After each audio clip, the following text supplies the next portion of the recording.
همیشه بخند و سر و ببر از دلا. دوباره بلند شو امیدو ببر از کجا. با پرچم بالا هم سفر ما هر بگیر از گویا. از شب شب غم تا سحر ما جانمون از فردا. هر پنجشنبه با ما پیک شادی. با گرمترین سلام ها و بهترین آرزوها پیک شادی این هفته رو تقدیم حضورتون میکنیم و در همین شروع برنامه صمیمانه ترین درودهامون رو تقدیم میکنیم به همه دستاندرکاران پرشور و خستگی ناپذیر کهکشان‌های مقاومت ایران و به خصوص اشرف نشان‌های سخت کوشی که پیروزی‌های مقاومت مردم ایران رو به اوج رسوندن و خروش کانون‌های شورشی رو با فریادی رسا بازتاب دادن. امیدواریم که برنامه این هفته پیک شادی مورد توجهتون قرار بگیره و بتونه خنده رو بر لبهاتون بشونه و شادی رو به دلهاتون بیاره. ترانه شور و غوغا رو تقدیم میکنیم به اشرف نشانهای پرشور و پرغوغا.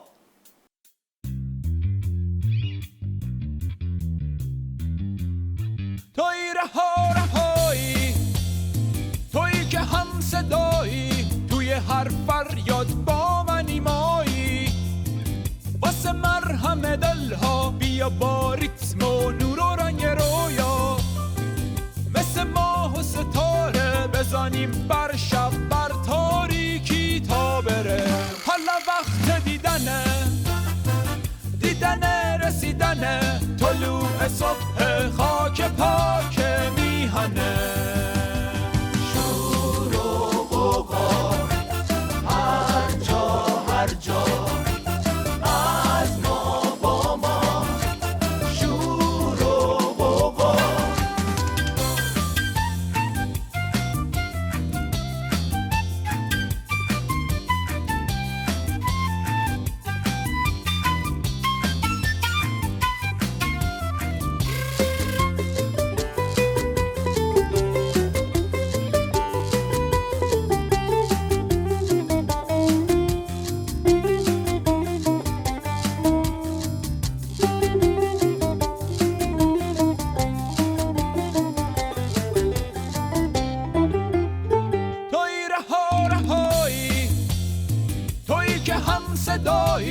توی هر فریاد با من ایمایی واسه مرهم دلها بیا با ریتم و نور و رنگ رویا مثل ماه و ستاره بزنیم بر شب بر تاریکی تا بره دیگه نه واسه بقم مگه چی تو داری کم باید بشی ایران تا آزاد از ستم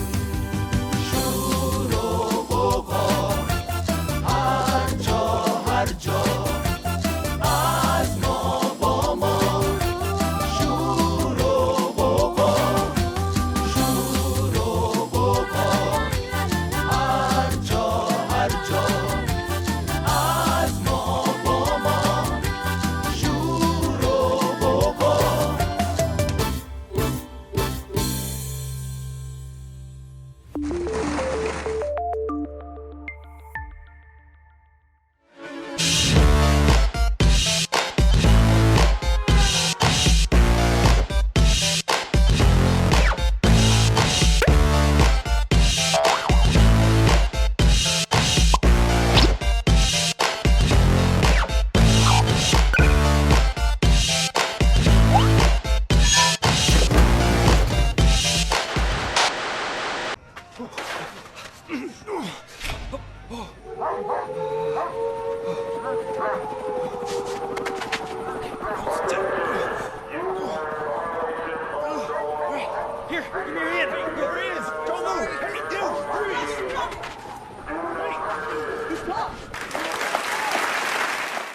این هفته خبر تو خبر داره براتون از عظمای فشلی که دادش از فضای مجازی به هوا رفته و هر بار یه ناله جدیدی میکنه. اینی که یه عده‌ای بنشینن اونجا با استفاده از فضای مجازی یا غیر مجازی هی رو اعصاب مردم راه برن، امنیت ذهنی مردم رو به هم بزنن، مردم رو بترسونن، مردم رو. این خب خلاف مقتضای احیای حقوق عامه است. این باید تو قوه قضاییه وارد باید بشه. پشتبندش خالیباف هم اومد ترسش از فضای مجازی رو اینطوری رو کرد. در این دو جنگ هم اولویت ما بین اقتصاد و جنگ رسانه‌ای است. در حقیقت جنگ سختمون تبدیل به یک جنگ نرم سایبری شده و امروز بسیار این موضوع برای ما کلیدی است. و امروز با همه وجودم معتقدم صدا سیما پرچمدار این جنگه. این پاسدار خالیباف در حالی برای تیوی ریش پپسی باز میکنه که خود مهره های حکومتی هم قبولش ندارن. خدا وکیلی صدا سیما اگه هنر داره بره خودش مخاطب جمع میکنه، بیاد رقیب کشی میکنه. باور نکنید که اگر همین 25 میلیون شورانه اونا متوجه بشن این کار میکنه که شما نباشید. حالا توی این هیروویر بشنوید از آخوند رئیسی که هر بار در پرت و پلاگویی به خودش زور میزنه. ما هم در دولت رشد تولید رو در رکود دنبال نمی کنیم. رشد تولید را مهار تورم را که از مسائل مهمی که دغدغه ایجاد کرده، مهار تورم را ما در رکود دنبال نمی کنیم. یک سالایی در کشور مهار تورم شد اما با رکود شد. ما این خطر داره که ما مهار تورم بکنیم ولی از اون طرف مواظب باشیم مهار تورم ما منتهی نشده به رکود در کشور.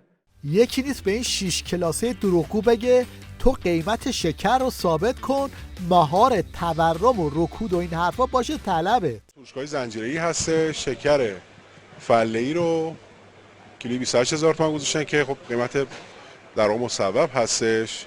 شکر بسته‌بندی هم کیلویی 34000 تومان که خب این هم نرخ مصوب هست. اینطور که پیداست خود آخوند رئیسی هم توی این وضعیت سرگیجه گرفته و حالش خوش نیست.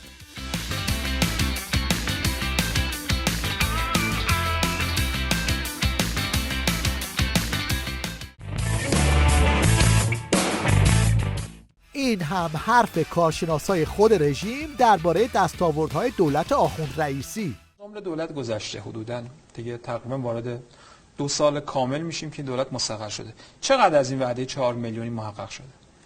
تا الان خروجی کار اگر بگیم سال 1 میلیون قرار تحویل بده، یعنی یک مبنایی رو بگذاریم تقریبا صفره تقریبا. اگر بگیم زیرسازی، اگر بگیم تأمین زمین، اگر مبنا رو تغییر بدیم وقتی چیز دیگه ای میشه. الان مبنا رو این گذاشتیم سالی 1 میلیون مسکن ساخته و تحویل بشه، این نزدیک به صفر. خیلی خروجی نمیگم صفر ها، ولی با 1 میلیون مقایسه میکنی یه عدد نزدیک به صفر. اینطور که به نظر میرسه یک کاسه زیر نیم کاسه هست و وعده های آخوند رئیسی یه چیزی تو این مایه هاست.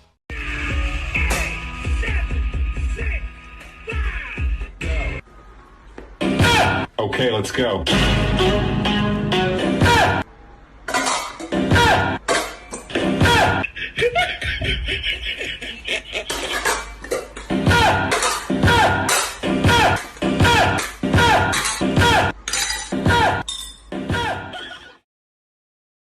مردم تو فضای مجازی اینطوری آخوند رئیسی رو دراز میکنن.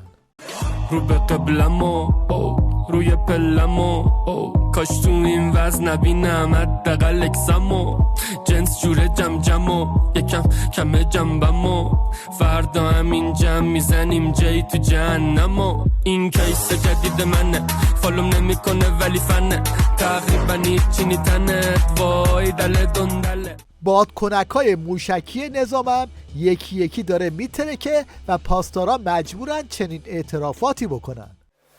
یک کامنت نوشته بودن که حالا مردم معیشت ندارن، شما دم از نمیدونم ناب میزنید، موشک میزنید فلان. اگر ناب و موشک نباشد معیشتی وجود نداره.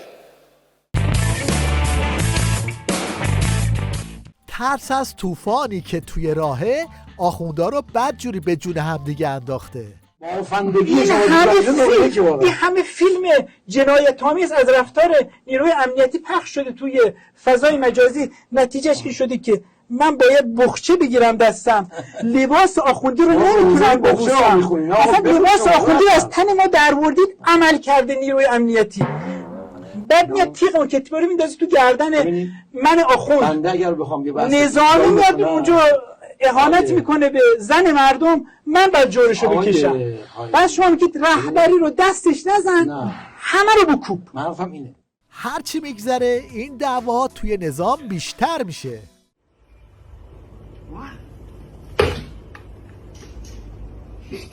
یه عده از آخونده هم از ترسشون زدن تو کار بیزینس عطر و اتکلون.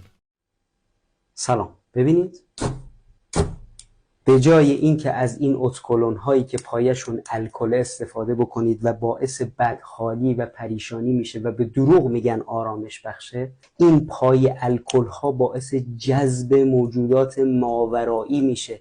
اما گلاب استفاده بکنید باعث جذب ملائک میشه و برای شما ثواب و حسنه می نویسند. لذا به جای اینکه از اتکلون استفاده بکنید از این گلاب استفاده بکنید که خیلی هم براتون مفیده. یا علی. این هم پیشنهاد بزبز قندی به مهره‌های ریزشی نظام توی این اوضاع و احوال. اول انقلاب ترور میکردن، خب مجبور شدن حتی نماز جمعه ها هم آمدن نرده کشیدن اینا. خب دیگه تموم شد. اتفاقا من به بعضی دوستان گفتم آقا اگه الان بزنن شما رو ترور کنن، هم به نفع خودتون هم به نفع انقلابه. خودت که میری بهشت، انقلاب رو هم خون شهید نجات میده. من هر جا میرم نمیان ترور هم نمیدونم برچی نمیکنن. هر کی یه عالم آدما رو تحریم میکنن. آمریکا دیدید لیست تحریم میذاره، اسم همه رو میارن، هر چی فکر اسم ما رو برچی نمیارن، به خودم آدم به خودش شک میکنه. احتمالاً به خاطر همین ترس هم هست که آخوندا توی کودکستان ها آموزش مخفیانه سلاح گذاشتن و دنبال کودک سربازن. اینجا محله خانی آباد در تهران این پوستر تبلیغاتی رو دیدم که مسجد امام زمان خانی آباد کلاس‌های تابستونه برگزار میکنه برای پایه‌های 3 تا 8. بعد که بیشتر دقت کردم دیدم اینجا نوشته آموزش نظامی به کودکان میدن و اینجا عکس پوتین و کلاشینکوف هم انداختن و از پوشش مسجد رسما دارن استفاده میکنن و آموزش نظامی به کودکان میدن و کودک سرباز تربیت میکنن. حالا سری بزنیم به اقتصاد مقاومتی توی نظام ولایت و خودروهای حلبی.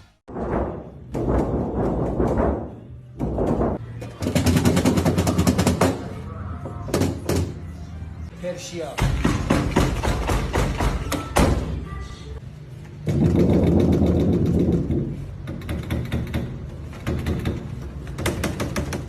جالب اینجاست که مدیر سایپا هم جست میگیره و میگه همین لگنها رو میفرسته برای ونزوئلایی ها. بعد از 9 سال پس ما به راحتی میتونیم همین خودروهایی رو که میایم تو رسانه‌های ملی بر علیش صحبت میکنیم تو اقتصاد جهان عرضه کنیم.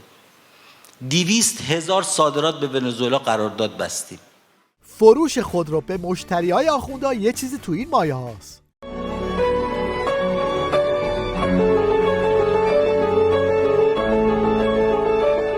این مشنگم کلی فکر کرده، آخر یه روایت جدید جعل کرده. خودم با چشم خودم، با این چشم دنیایی ها دیدم یه بنده خدایی غضب کرد، در حال غضب دیدم به صورت گرگ در آمد. دست خودش نیست، گرگ در اومده. حالا اگه در این حالت گرگی بمیره چی میشه؟ گرگی هم محشور میشه. یکی از این گرگا امام دجالشون بود که توی تست بینایی هم شرکت میکرد.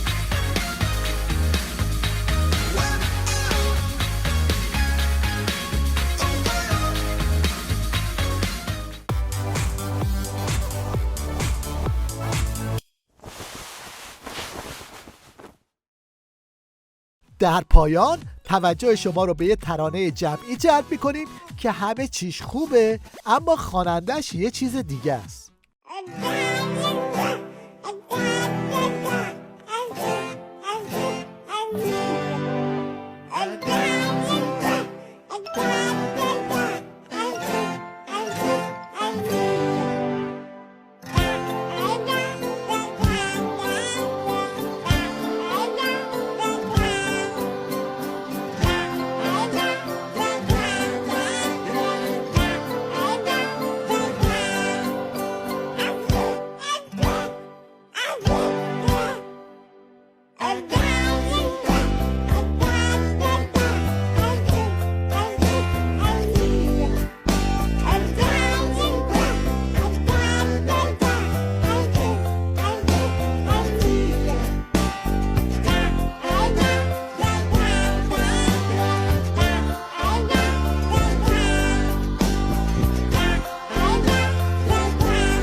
هموطنان عزیز و یاران و همراهان پیک شادی، این هفته پخش پیک شادی با روز 15 تیر ماه همزمان شده.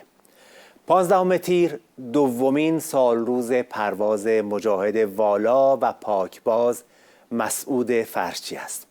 مجاهدی که در 2 سال گذشته هیچ وقت جاش خالی نبوده و همه دستاندرکاران و بینندگان پیک شادی همواره مسعود عزیز رو در کنار خودشون حس می‌کردن و حس می‌کنن. مسعود به تعبیر خانم مریم رجوی لب خندان دل خونین مردم ما بود و همواره دلهای مردم ایران رو شاد و لبهاشون رو خندان می‌خواست. در دومین سال روز پرواز مجاهد صدیق مسعود فرشچی یادش رو گرامی می‌داریم و از روحیه سرشار و لبخندهای اطمینان بخش او الهام میگیریم تا چراغ پیک شادی رو هرچه فروزانتر کنیم و در راستای آرزوی همیشگی مسعود عزیز، یعنی هدیه کردن خنده به لبها و شادی به دلهای شما عزیزان، گام برداریم. در حلقه یاران جای تو سبز است، من در راه آزادی با تو به سر پیمانم.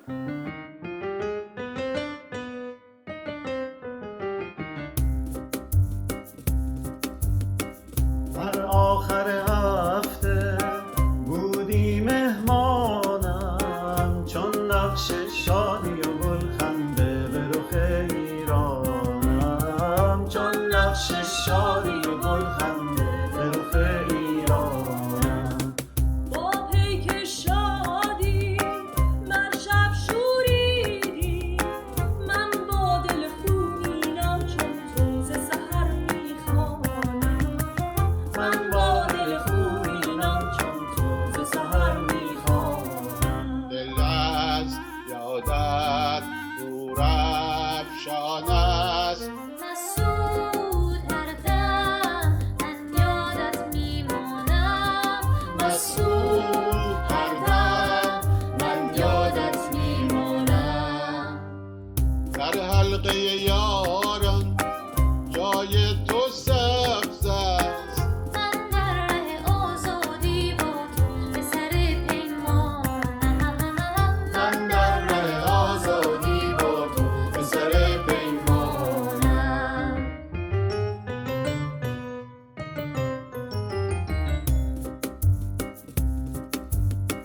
هر آخر هفته بودی مهمانم، چون نقش شادی و گلخنده به رخ ایرانم، چون نقش شادی و گلخنده به رخ ایرانم.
فیلم‌های کمدی کلاسیک با همه تنوعشون معمولاً یک سکانس مشترک دارن که در حافظه جمعی همه ما ثبت شده. صحنه اینطوریه که مثلا توی یه رینگ بوکس یا کاراته با حریفی مواجهیم که هی شاخ و شونه میکشه و هارت و پورت میکنه، اما طرف مقابلش با یک مشت یا با یک لگد میزنه و اون رو پهن زمین میکنه. این صحنه با وجود اینکه تکراریه اما همیشه خنده داره. حالا در جریان گردهمایی پاریس هم برای رژیم آخوندی یک چنین صحنه‌ای پیش اومد. هی رجزخونی کرد و شاخ و شونه کشید که آی تماس تلفنی گرفتم، تظاهرات رو لغو کردم، اروپا رو به زانو درآوردم و حرفایی مثل این. بعد مقاومت ایران با حکم دادگاه فوری پاریس پهن زمینش کرد و گردهمایی هم به بهترین شکل ممکن برگزار شد. همکارانمون در آفساید به همین موضوع پرداختن که با همون رو میبینیم.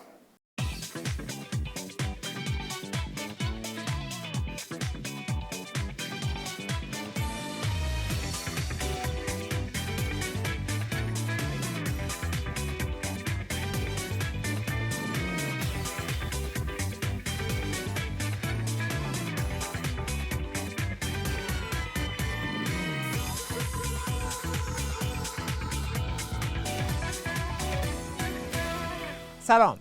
روز 29 خرداد یه خبری منتشر شد که رژیم از صدر تا ذیل شروع به جست و خیز میمونی کردن که آقای پیروزی بزرگ برای نظام و دستاورد دیپلماسی مقتدرانه و این بحثا. عجیب بودی که فرانسه هر il bunlara bir konferans koyardı. Amerika'nın nümayəndələrin çağırırdılar, Fransa'nın nümayəndələrin çağırırdılar, dünyadan, Araplardan ne kadar şahsiyet çağırırdılar. Ay pıl haşlardır o konferansa.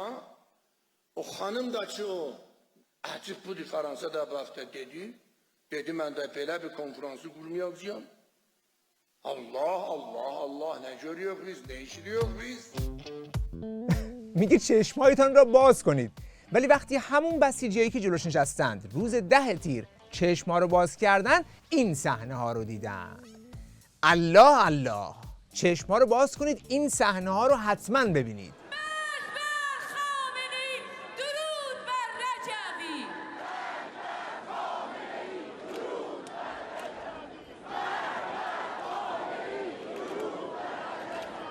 نکته جالبش اینجاست که در اون روز که این آخوندهای نمایشی جمعه رو توجیه کرده بودند که خبر این پیروزی نسیه رو ببرید برای نیروهای وارفته نظام، میخواستند از همین توهم پیروزی 100 تا ژست قدرت هم بیرون بکشن، از جمله اینکه این رو دستاورد دیپلماسی نظام جا بزنن. Bu devletin bir büyük müveffakiyetlərindən biri budur ki, müzakirət ediyordu poştu perdede Avrupa ilerle ve müzakere ediyordu gayri-mübaşire, gayri-müstakim Amerikalılarla. Bu devlet müteqaid elədi hem Avrupalıları hem Amerikalıları ki, siz eğer bu sazman teröristi münafiqindən himayət eləsiniz, bu iştivahtır. Sizle bizim aramızda tafahüm olabilmez. O mutalabat hastayı ki bizden varuz değil, o da hiç vaqt محقق olmaz. آخه کرفس وقتی میرن پشت پرده مذاکره میکنن یعنی میخوان پشت پرده بمونه، مگر اینکه اوضاع نظام اونقدر قمر در عقربه که این آخوند بیمغز مجبور مذاکرات پشت پرده نظام رو هم برای نیروهاش خرج کنه تا شاید بتونه یه روحیه‌ای بهشون بده. ولی به نظر میرسه که اون روز ولی فقیه میخواست هر طور شده از طریق تریبون نمایش جمعه چرخهای پنچر نظام رو باد بزنه، چون حرف امام جمعه که حرف خودشون نیست، هر هفته از طرف بیت عظما توجیهشون میکنن که چی بگن، یعنی این حرفا رو بی حساب و کتاب نمیزنن، خط نظام بوده که تا میتونید این موضوع رو باد بزنید. فرانسه که هر سال نشست منافقین خلق رو برنامه ریزی میکرد و به اونها اجازه میداد و امکانات میداد، امسال اونها رو جواب کرده و ممنوع کرده. احتمالاً الان همه اون بسیجی که اون پایین نشستن بعد از دیدن تظاهرات بزرگ پاریس و اجلاس ایران آزاد سوالشون شده که چی شد؟ مگه ممنوع نکرده بودن؟ مگه قرار نبود برگزار نشه؟ که از تبعات این وضعیت دلپیچه‌های شدید و سرگیجه‌های مفرط هم به وجود میاد که هیچ درمان خاصی هم دانشمندان براش پیدا نکردند.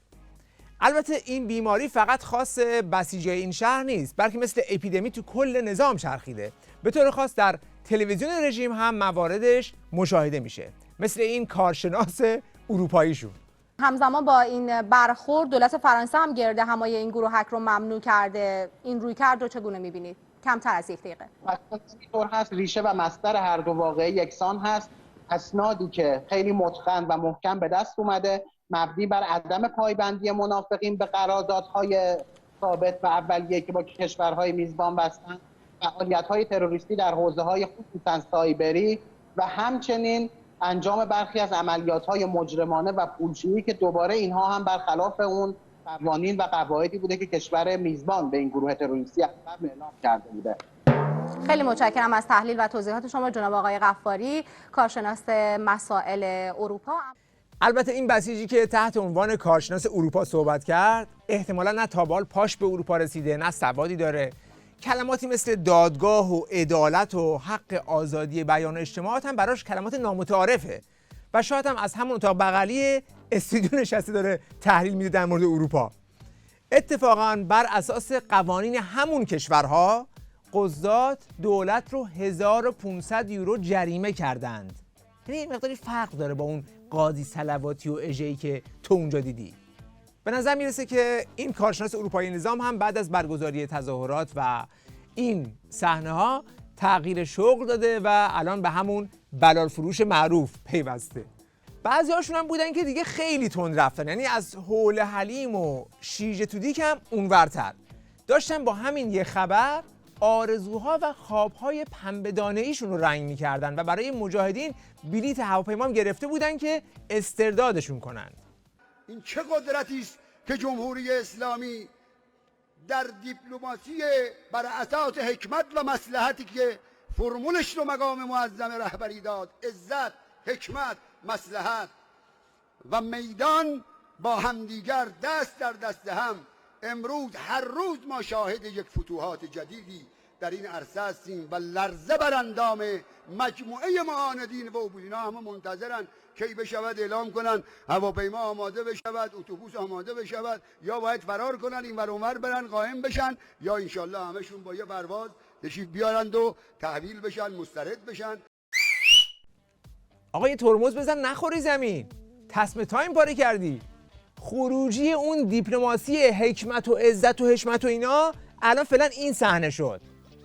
یکم مکس کن رو تصویر، یه لیوان آبش بدید که الان پس میفته. اون دستور لغو تظاهرات رو بذار کنار، الان قاش زینو بچسب که صحنه اینه. که این دادگاه نه فقط یک واقعه تاریخی است، بلکه یک گام مهم به جلوست برای اینکه آنچه که روی دیوار نوشته شده محقق شود. رهبران رژیم ایران به دادگاه کشیده بشن. اسنادی که در این دادگاه ارائه میشوند کاملا کافیه برای اینکه بشه ابراهیم رئیسی، نیری، خامنه‌ای و همه اونها و 70 نفری که بنیاد عدالت برای قربانیان سال 67 به اونها اشاره کرده، همه رو به دادگاه بکشیم، چرا که اینها کسانی هستند که دیدند چه رخ داده و همه چیز رو میدونند. گذشته از واکنش‌های رسانه‌ای و مقامات رسمی و مهرهای ریز و درشت نظام، توی فضای مجازی هم خیلی تند رفتند، جوری که دیگه جای هیچ برگشتی برای خودشون نذاشتن. با اقدام فرانسه و آلبانی بر علیه منافقین تازه میشه فهمید بخشی از محتوای 90 دقیقه‌ای گفتگوی رئیسی با مکرون چی بوده. آقا 90 دقیقه که سهله، 900 دقیقه هم صحبت میکردند، هر زد و بند و معامله کثیفی هم روی رنج و خون مردم ایران میکردند، دردی از این نظام دوا نمیکرد، چون با مردم و مقاومتی طرف هستند که هیچ رقمه از حق و حقوق ملت ایران کوتاه بیا نیست و اون زد و بندها رو نقش برآب میکنه. تو رسانه هاشون هم همینطور قاطر میتازوندن که آقا پرونده بسته شد، پروژه براندازی تموم شد، آقا بیا نظام رو بردار ببر. همزمان با ممانعت پلیس فرانسه از برگزاری گرد همایی مجاهدین در پاریس، خانه امن مجاهدین در اروپا فرو ریخت. 30 خرداد آغاز یک پایان. بیانیه پلیس پاریس، نشانه‌هایی از شکست پروژه براندازی، دیپلماسی حاج ابراهیم در یک روز، ممنوعیت برگزاری اجلاس مجاهدین در پاریس بعد از 15 سال و حالا دیپلماسی ابرام دراکولا بعد از چند روز.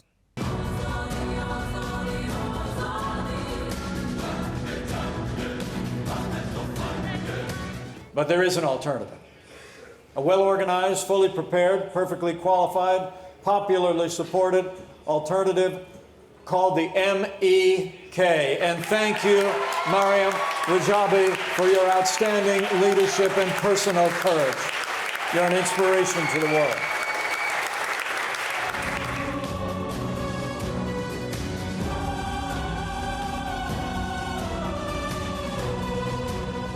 پس در نتیجه اون همه تماس 90 دقیقه‌ای و جفتک پرانی امام جمعه ها نهایتاً دیپلماسی مقتدرانشون تبدیل شد به دیپلماسی مفتضحانه و دوباره برگشتن به همون تنظیمات کارخونه و آه و ناله و زوزه از دست مجاهدین و شکایت از طرف حساباشون.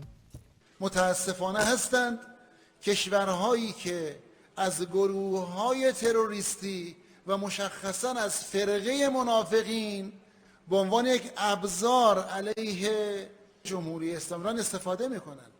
مشخصاً کشورهایی هستند که هم داعیه دفاع از حقوق بشر رو دارند، هم خودشون رو پرچمدار حمایت از حقوق بشر در دنیا میدانند و هم به طور آشکار میزبان رهبران و اعضا و حتی برگزار کننده نشست‌های اعضای فرقه تروریستی منافقین هستند. ما مشخصاً در این ارتباط شاهد اقدام غیر سازنده و اقدام واقعاً سوال برانگیز دولت فرانسه در میزبانی از نشست اخیر فرقه تروریستی منافقین هستیم. خب ما در این زمینه اعلام موضع رسمی کردیم. این اقدام کاملاً غیر قابل قبول هست. دولت فرانسه عین آشکار و در یک اقدام سوال برانگیز اجازه میده چون این سازمانی نشست خودش رو آشکارا در جغرافیای فرانسه برگزار بکنه.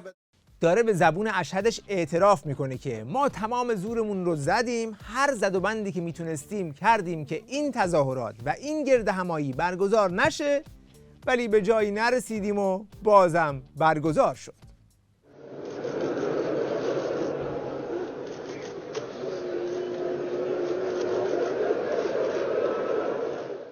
با تبریک این پیروزی عظیم مردم و مقاومت ایران و دستمریزاد به همه خالقان این پیروزی، وقت بخیر و خدا نگهدار.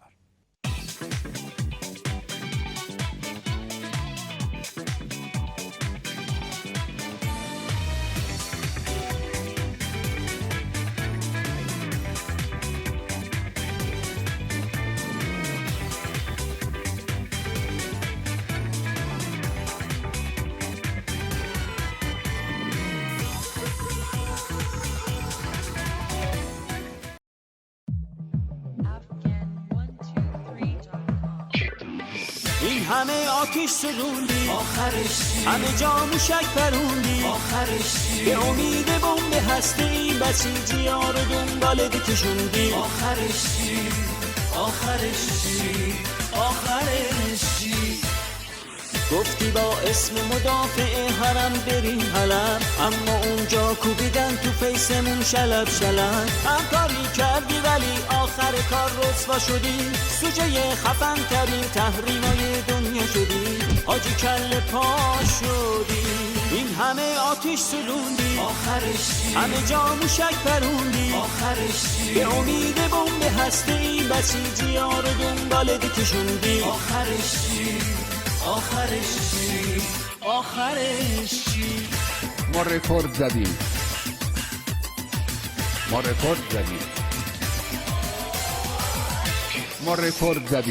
خوب میدونی که دیگه آخر خط سیدلی، دیگه وقتشه بلنشی عزما از رو صندلی، واسه حفظ روح برجام داری سگدو میزنی، اما تو با این کارا گور خودت رو میکنی. این همه آتیش سوزوندی آخرش همه جا موشک پروندی آخرش به امید بمب هسته‌ای بسیجی‌ها رو دنبالت کشوندی آخرش آخرش آخرش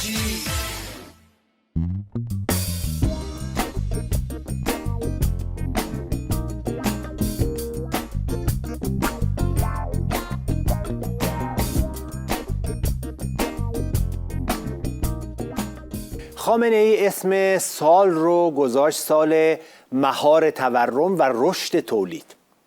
سوالی که از همون اول سال مطرح بود این بود که چطوری قراره که اصلا این تورم رو مهار بکنن. حالا با نسخه هایی که آخوندهای ریز و درشت رژیم میپیچن تا حدودی میشه به مهار تورم به شیوه آخوندها پی برد. مثلا هفته پیش آخوند مصباحی مقدم گفتش که مردم ایران باید مثل چینی ها روزی 2 وعده غذا بخورن. بگذاریم از این که بعدش معلوم شد که چینی ها روزی 4 وعده غذا میخورن. در هر حال این حرفای 100 من یک غاز در فضای مجازی و حقیقی کلی بازتاب داره و شعله های خشم و نفرت مردم رو نسبت به آخوندهای حکومتی بیشتر و بیشتر میکنه. فینیتوی این هفته هم به همین موضوع اختصاص داره که با همون رو میبینیم. آهای اهالی فینیتو، چرا اینقدر اسراف میکنید؟ آخرین چه سفره رنگینی است که شما دارید؟ هم آب دارید هم نان، یکی کافیست بابا. بابا کتی ای جانم، قند و عسلم، چی میخوای بابا جان؟ من و بچه ها میخواییم آخر هفته به دبی آباد بروندی و صرف سیتی را بیندازمندی.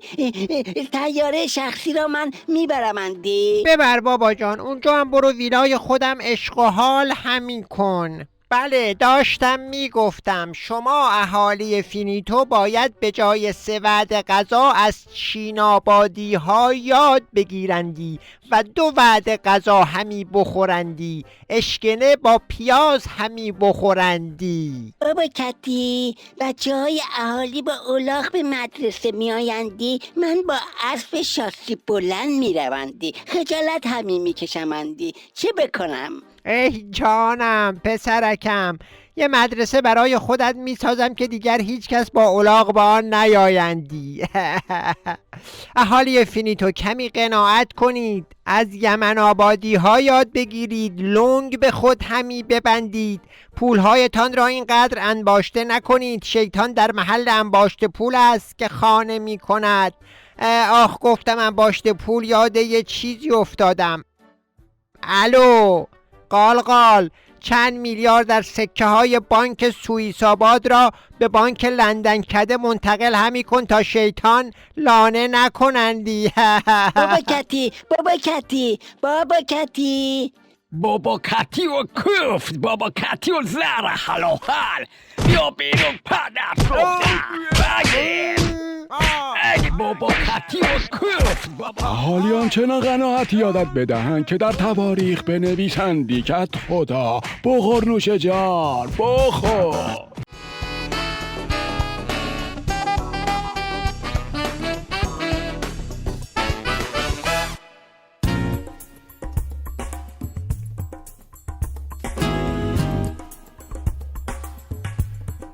تلویزیون خامنه ای یک برنامه گذاشته درباره حقوق بشر. بعدم 2 تا مهمون دعوت کرده. فکر کنید که مهموناش کیا هستن؟ اولیش قاتلی هست به نام کاظم دارابی. 2 جمله از حرفاش رو اول با هم بشنویم. سازمان حقوق بشر اعلام کرده که هر کس بیش از 15 روز زندان انفرادی باشه، خودش بعد از 15 روز هر روزش یه نوع شکنجه روحی و جسمیه. شما چند سال اونجا تو زندان من 5 سال انفرادی بودم. نگاه 15 روز کجا 5 روز کجا. بله، آب که سر بالا بره این قورباغه ابوعطا میخونه. گنداب مماشات با آخوندا هم وقتی هم میخوره، تروریستی مثل این تبدیل میشه به معلم حقوق بشر. رفته تو آلمان، اونجا تو روز روشن مخالفای رژیم رو توی میکونوس کشته، بعد هم یه مدت تو زندانای اونجا چرخیده، بعدم برش گردوندن ایران. حالا تو رژیمی که سردمدار زندانی کردن و اعدام کردن جوانها توی دنیا هستش، از سلول انفرادی اون هم توی آلمان میناله. حالا اینو داشته باشین تا بریم سراغ مهمون بعدی همین برنامه که اونم بدجوری سوتی میده. تو این قصه آشوبی که چند وقت پیش بود، کاری به خود بحثش ندارم که خودش بحث شده توی برنامه. شما نیا کنید نماینده‌های مجلس این کشورها رو، چند تاشون اومدن از آدمایی که معلوم الحال بودن حمایت که آقا ما از این زندانی وکیلش میشیم، چیشیش میشیم، قیمش میشیم. سناتور آمریکایی و بله. آلمانی‌ها اومدن. سر چی؟ شما به شما چه ربطی داره؟ شما این ور دیدید کسی برای پدر من این کار بکنه؟ یعنی خطابتون به نمایندگان خودمون هست؟ نماینده خودمون. من رفتم باهاشون سال گفتم بابا یه دادی بزنید. بالاخره مجلس یعنی نماینده‌های پدر منید شما دیگه. بله، ببینید که آش چقدر شور شده که صدای آشپزا هم در اومده. یعنی این دشخیم حمید نوری به قدری رسوا و بی‌آبروئه که حتی اعضای مجلس آخوندی هم حاضر نیستن ازش حمایت کنن و اینطوری صدای بچهش در اومده و مجبور شده بیاد جلوی دوربین تیویریش و از این روزایی که دیدین بخونه. بخش بعدی برنامه‌مون کامنت هست که توجه شما رو به اون جلب میکنن.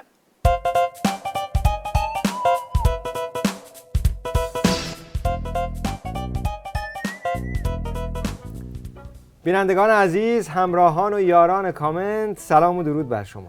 من همین کامنت رو با سلام و درودهای ویژه خدمت اشرف نژادان و تمام یاران مقاومت ایران که تظاهرات بزرگ پاریس رو برگزار کردن و بار دیگه یک ضربه سنگین به خامنه‌ای مفلوک و نظام پا به گورش وارد کرد. بله، اون چنان ضربه‌ای بود که دیگه کامنت هم مثلا نداد رژیم سرش. نه، کامنتاشو قورت میداد، چون هر چی میگفت بیشتر رو سر خودش خراب میشد. بله، کامنت داشت فقط قورت میداد. خب بریم سراغ خبر اول و پروژه‌ای که البته از مدت‌ها قبل رژیم آغازش کرده اما این روزا مدام ژستشو میگیره. اینم عکسش، پرنام پروژه احداث ندامتگاه یا زندان 10,000 نفره در مشهد که خودشون میگن بزرگترین زندان خاورمیانه است.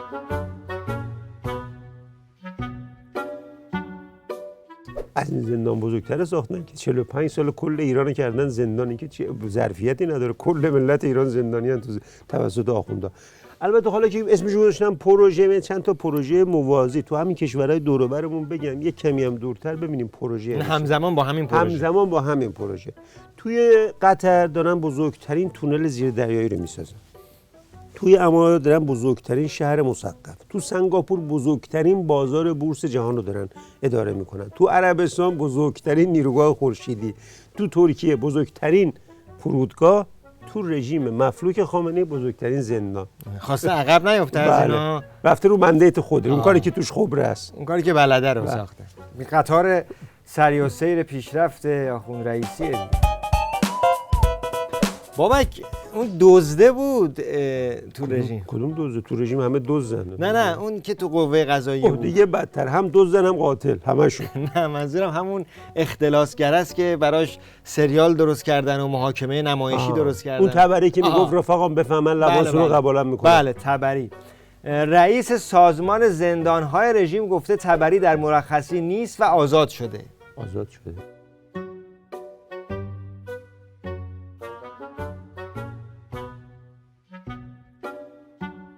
ببین احتمالاً قضاییه خامنه‌ای تا الان زندان بوده واقعا. حالا نمیدونم دیگه آزاد شده دیگه. حالا خوب جایزه ندادم بهش. احتمالاً قضاییه خامنه‌ای به اشتباه خودش پی برده، فهمیده همون محاکمه نمایشی هم نباید ترتیب میداد. اصلا از کی مد شده، اصلا کی عادت شده که قضاییه خامنه‌ای بره اختلاسگر بگیره. اصلا قضاییه خامنه‌ای درست شده اختلاسگرها تأمین داشته باشن، امنیت داشته باشن، با خیال راحت بچاپن. در ثانیه اگر این بخواد اختلاسگر بگیره، اول باید بره خود خامنه‌ای بگیره منشأ تمام دزدی‌ها و تبهکاری‌ها. الان برگشته به تنظیمات کارخانه خودش. قضای خامنه‌ای باید اعدام کنه، کور کنه، حبس طویل المدت بده، تبعید کنه مردم ایران. معنی نداره اختلاس. اصلا چرا وقتش گذشته؟ بله آزادش هم کرده، خیالش هم راحت شد. بله حالا که صحبت به اینجا رسید و صحبت از این اختلاس چیه نور چشمی عظما شد، یادی هم بکنیم از این تیکه از نمایشش در سریال محاکمه فرمایشی و نمایشیش تو تلویزیون رژیم. الان صریح و شفاف آقای تبری فرمودین که حکم عفو که نخوردن، مرخصی هم نیستن، داخل زندان هم نیستن. حسن این 8 من خوبه که 800 میلیارد میخوام میده. من ازش میخوام کل لواسه منو به نامم بکن میکنه.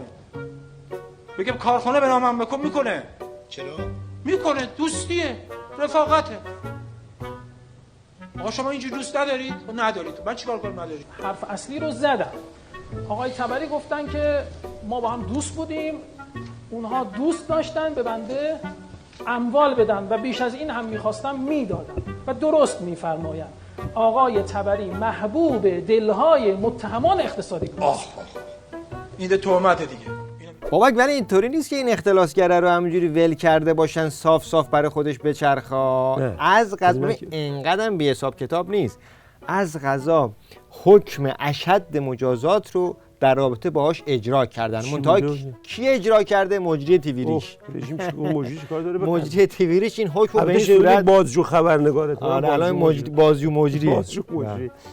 لعنت بر اون کسی که اختلاس میکنه، رو گرفتاری مردم موج سواری میکنه. لعنت بر اون کسی که فقط داره شعار میده ولی از اون بر در پس قضیه داره بدجوری به جیب میزنه و روی گرفتاری مردم بازم موج سواری میکنه. فقط مهران انقدر بهش بگو اینقدر غلیظ نگی لعنت بر اختلاسگر، چون اینطور که این میگه صاف میره میچسبه به ریشم خامنه‌ای، رئیس همه اختلاسگرای عالم. بعد پس از معلوم شد از همه اون نمایش آبکی و زندان دوغکی همون یه لعنت بر اختلاسگر، اونم بدون اسم اومد. اصلا میدونی زندان برای این اختلاسگرا حکم اردو میمونه، تیم‌ها رو میبرن اردو تقویت میشن برای مسابقه بعدی، رفته که بیاد بیرون بیشتر برای اختلاس بعدی. خب بریم سراغ یکی از جدیدترین سوتی پلوهایی که توسط وزارت اطلاعات آخوندها پخته شده. اومده یه مستند درست کرده، گفته که آثار موجود روی پوکه جنایی کشف شده در بدن شهید کیان پیرفلک همون پوکه‌ای بوده که توسط مجاهد کورکور و سلاحی که شلیک کرده پوکه اون سلاح بوده. دقیقاً سوال همینجاست. تاکیدم کرده پوکه در بدن شهید، پوکه که وقتی شلیک میکنه میفته اینور. بعدها که در تاریخ جهان بنویسن چه جانورانی به ایران حکومت میکردن، مردم اون دوران خواهند گفت اینا از کدوم کره اومده بودن، اینقدر وحشی و زبون نفهم. ببین باید با مکانیزم خودشون و زبان آدمیزاد اینا سرشون نمیشه. بعد سوال اینجاست، اینایی که هایپرسونیک میسازن چطوری فرق پوکه و مرمی رو نمیدونن؟ یک احتمال من میدم، چون اینا سیستم ساخت و ساز سلاحشون بر اساس مهندسی معکوسه. یعنی یه سلاح گرفتن، به جایی که از لوله شلیک کنه از قنداق شلیک میکنه، به جایی که برمیش بره پوکش میره مرمیش میمونه. تو مهندسی معکوسه، چون اینم سرای نظامیشون استاد مهندسی معکوسه، یعنی سلاح رو سرته شلیک کرده. بابک صحبت از هایپرسونیک کردی، جدیداً موشک نساختن حاجی زاده و سپاه و این حرفا؟ چرا ساختن؟ نگاه کنم کلیپ رو، بیکار نمیشینن. ملکی از موسوم به ملک سالمندان. بله. این مصوبه کمیسیون ماده 5 شهرداری تهرانه. که 12,000 متره. بله. در خیابون مقدس اردبیلی. یه جای خیلی خوبی هم هست. این ملک متعلق به سپاه پاسدارانه. بله. و بر اساس توافقی که با شهرداری تهران داره انجام میده، قراره که 2 برج 35 طبقه در این زمین ساخته بشه. این موشک بود، گفت برج ساختن که چه فرقی میکنه؟ ببین موشک هم عمودی میره بالا، برج هم عمودی میره بالا. فقط موشک کلا میره این پیش زمین سرش جدا میشه، این میره بعد از یه مسافه سرش جدا میشه، همیشه بالا میره 20 طبقه 30، هیچ مشکلی نداره. این همه مکانیزم، یعنی سپاه از همون مکانیزم ساخت هایپرسونیک اومده ساخت برج، یعنی همون. این میرسلیم توی این استبل ولایت همچنان خبرسازه. بعد از اون داستان که گفتش که هیچ فرقی بین لند کروز و پژو نیست، همینجوری ازش عکس میاد بیرون. یه بار دستش آیفون آمریکایی، یه بار پاش کفش ریبوک، یه بار ساعت پاتک فیلیپ 6 میلیارد تومانی دستش، همینجوری کلکسیون. اسمش هم نمیتونم بگم. ببین اشکالش چیه؟ ببین اینجوری نگاه نکن به قضیه. این نظام تهدیدش تهاجم فرهنگیه. اینا هم به عنوان کارگزار رژیم برای اینکه تهاجم فرهنگی نره به مردم بخوره، دست و پاشون و کلهشون همه چین در خدمت مبارزه با این تهاجم فرنگی. به دستشون اون ساعته که تو گفتی میبنده، پاشون هم اون بهترین برند رو میپوشه، دستش هم این یک دستش هم آیفون میگیره، دقیقاً خط بسته جلوی تهاجم فرنگی. اگه میر سلیم نباشه تهاجم فرنگی میاد ملت رو جمع میکنه. چون مثلا اینا استکبار جهانی از طریق همین ریبوک آره و دیگه، این ساعت‌ها اینا نفوذ میکنه. اصلا اینا دارن فداکاری میکنن. اول نفوذ میکنه تو میر سلیم. فقط هم این نیست که طرف میره ویلا میخره تو کانادا، اونجا خط میبنده جلوی تهاجم فرنگی. میره تو انواع اقسام بانک‌های اروپایی پولش میذاره اونجا خط میبنده. اصلا کارگزارای رژیم دقیقاً کارشون اینه که خودشون انداختن جلو، هر چی از این تهاجم فرنگی اول به اینا بخوره. پیشمرگ شدن. اصلا اینجوری نگاه نکن، تو اشتباه نگاه. هیچ وقت اینجوری نگاه نکرده بودم. اصلا این باید 3 تا از اون ساعت‌ها ببنده دستش، بیشتر تهاجم خط رو ببنده. خب بسیار خوب، رسیدیم به یک بخش بدون شرح. اول ببینیم شرح و کامنتش با شما. قبلا یه جمله میگفتی بگیم، الان بدون شرح. آره بدون شرح. بدون پادشاهی برای ایران ثبات، تداوم و تقویت وحدت ملی خواهد آورد. موروثی بودن پادشاهی انتقال آرام و بی دردسر قدرت رو تضمین خواهد کرد. یک پادشاه و یا یک ملکه نماد ملی است که بسیار مؤثر شهروندان کشور رو به همدیگه وحدت میده. پادشاه و یک ملکه فردی هست فراحزبی و بی‌طرف. به هنگام درگیری بین احزاب سیاسی و به هنگام بلبشو در دولت، این اون پادشاه و یا اون ملکه هست که میتونه ایجاد اتحاد بکنه، میانجی بشه و آرامش رو دوباره به کشور برگردونه. ضمناً نظام‌های پادشاهی بسیار ارزان‌تر از نظام‌های جمهوری هستند. یعنی من واقعا از قیافه جدی این بیشتر خندم گرفته بود. تا حالا تو عمرم ندیدم یه نفر این حجم از پرت و پلا رو اینطور با جدیت بگه خندش هم نگیره. نه خودشه، ماهیتشه دیگه. یکی بخواد پرت و پلا بگه خندش میره، که خودش پرت و پلا باشه ببین چقدر حرف خوبی داره میزنه.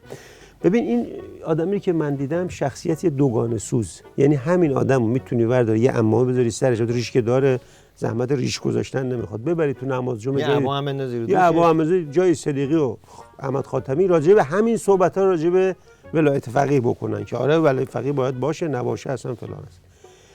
در مجموع تو منطقه این آدمای منحط بقایای شاه و آدمای دیکتاتوری آخوندی، رعیت همیشه رعیته، باید هم رعیت باشه، شاه و ولی فقیه هم همیشه شاه و ولی فقیه، همینجوری موروثی گذار کنه. بله موروثی گذار کنه، ثبات و قدرت هم دستشون. ما اصلا حق نداریم فکر کنیم که انتخاب کنیم که بالا سرمون باشه. اون یکی رو که تاریخ فرستاده، این یکی هم که میگن از اون عالم اومده. ولی به این فسیل باید گفت دوران این خزعبلات تموم شده. مردم ایران یک صدا میگن مرگ بر ستمگر، چه شاه باشه چه رهبر. بسیار خب، بریم سراغ بخش آخر و کامنت یک جمله ای. آخوند رئیسی من یه جمله اصلا زیر قرار، چون رئیسی تو یه جمله نمیشه. حالا چک کن، شاید تونستی این دفعه چک کن. آخوند رئیسی 28 آبان 401 گفته به هیچ وجه انجام امور اصلاحی را عقب نشینی تلقی نکنید. رضایت مردم مهم است.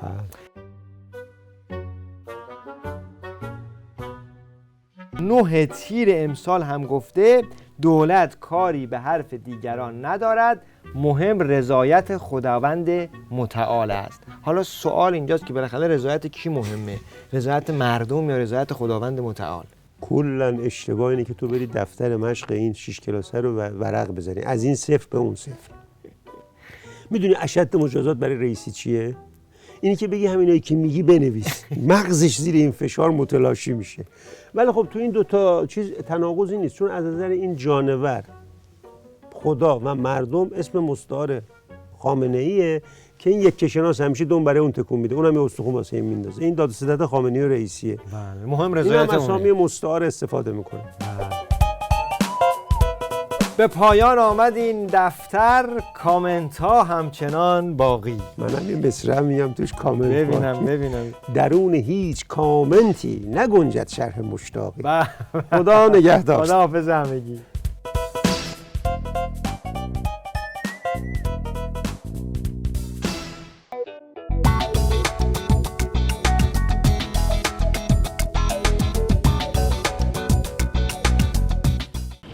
هفته جمعی از لاشخورهای شاعر مسلک برای پاچه‌خواری به حیات ریاست جمهوری رفتند.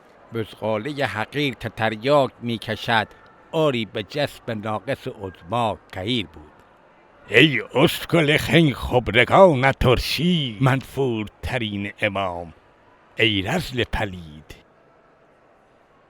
هر جا که علف بود چریدیم به دشت، تا گور رود اران که این گونه چرید. 6 کلاسه دروغگو هم آمد و بساط شعر و ور برپا شد. این جمع هر یکی ز طویله خرآورن. گفتم خرآورن، غلط بود خرترن. منو چرک و شروکی این نظام، منو یک سپاه دیریم دارام. نشده است تا نفسم تمام، برسان یه امامه یک منی. پدر سیدعلی در آمد که هسته و بمب هم نیامد که تحریم گاز و پتروشیمی و نفت عظما هم کرک و پر ندارد که این نظام تا ابد نمی ماند. می شود کله در نهایت که می کند واق واق سیدعلی چنگ و دندان ولی ندارد که. مجلس بسیار آنگوزمانی بود. کاهش تورم رو همونطور که وعده داده بودیم در اشعار دیدیم.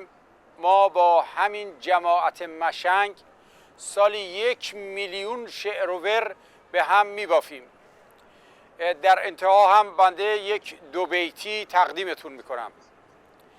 رئیسی هستم و کارم دروغ است، تمام وعده هایم کشک و دوغ است. شدم من در کلاس 6 رفوزه، هنوزم جای آن ضربه میسوزه. منم آن طوله محبوب عظما، و نقشم هست چون گوشکوب عظما. مرا عظما در این دولت چپانده، چرا؟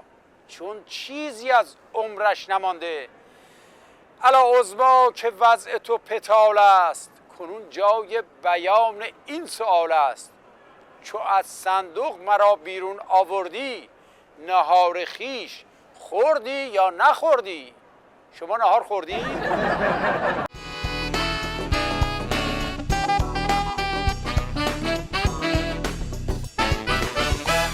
دوستان عزیز، بینندگان پیک شادی، به پایان برنامه این هفته رسیدیم. یک بار دیگه به همه دستاندرکاران و برگزار کنندگان کهکشان مقاومت ایران درود میفرستیم و شک نداریم که در ادامه شاهد کارزارهای هرچه درخشانتر و هرچه باشکوهتری خواهیم بود. با این امید که تونسته باشیم شادی رو به دلها و خنده رو به لبهای شما عزیزان بیاریم.